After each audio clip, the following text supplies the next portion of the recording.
যে তাপস রায় এবং সজল ঘোষকে সুদীপ বন্দ্যোপাধ্যায়ের জন্য তৃণমূল ছাড়তে হয়েছিল বলে এই তৃণমূলের লোকেরাই দাবি করছেন, সেই তাপস রায় সজল ঘোষ তারা এখন একজন মন্ত্রী আর একজন বিধায়ক, হয়তো ভালো কোনো পোস্টে থাকবেন, অনেকেই বলছেন মেয়র ঠেয়ার পদেও তার নামটাম শোনা যাচ্ছে। মানে তারা এখন বিজেপিতে গিয়ে এখন একটা খুব শক্তপোক্ত অবস্থানে রয়েছেন। এখন দেখুন সেই সুদীপ বন্দ্যোপাধ্যায়ের সঙ্গে তারা তো একই শিবিরের দিকে চলে এলেন। হয়তো বিজেপিতে সুদীপ বন্দ্যোপাধ্যায় এখনও আসেননি, কিন্তু এনডিএ জোটে তো ঢুকে পড়েছেন, তাদের দলেরই জোট। ভাবা যায় রাজনীতি কি অদ্ভুত, কাকে কোথায় কার সঙ্গে মিশিয়ে দেয়। সুদীপ বন্দ্যোপাধ্যায়ের এই ঝোপ বুঝে কোপ মারার প্রবণতা সম্পর্কে সব থেকে বেশি যদি কারোর ধারণা থেকে থাকে, তার নাম মমতা বন্দ্যোপাধ্যায়। 2004 সালে সুদীপ বন্দ্যোপাধ্যায় কিন্তু একবার তার হাত ছেড়েছিলেন। তৃণমূল ছেড়ে তিনি নিজে ওই লোকসভার ভোটে নির্দল হিসেবে দাঁড়িয়েছিলেন, কারণ তৃণমূল তাকে টিকিট দেয়নি।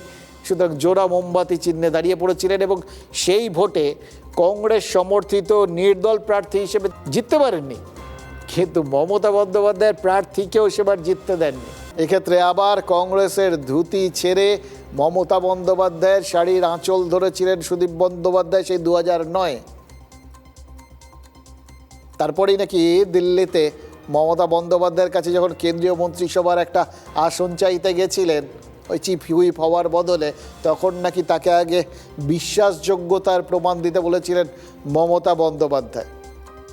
মানে তখন অবধি তিনি চিনতে ভুল করেননি, কিন্তু একটা সুযোগ দিয়েছিলেন। আর সেই সুযোগের প্রতিফলন এই 26-এ এসে তিনি পাচ্ছেন। আজকে সুদীপ বন্দ্যোপাধ্যায় প্রমাণ করলেন তিনি একদম চরম ভদ্রলোক। ভদ্রলোকের এক কথা ঠিক সেই রকম। তখনও তার বিশ্বাসযোগ্যতা নিয়ে প্রশ্ন ছিল, এখনও তার বিশ্বাসযোগ্যতা নিয়ে প্রশ্ন আছে। মানে তখনও তিনি বিশ্বাসযোগ্য ছিলেন না, এখনও নয়। তিনি আসলে একটা জিনিসের পেছনেই দৌড়ে যাচ্ছেন, আনন্দ, ক্ষমতার আনন্দ। যেটা দেওয়ার ক্ষমতা এখন মমতা বন্দ্যোপাধ্যায়ের নেই, সেটা হয়তো ঝাঁকের কই হয়ে এনডিএর সমর্থক হলে পাওয়া যাবে, এটাই হয়তো তার মনে হয়েছে।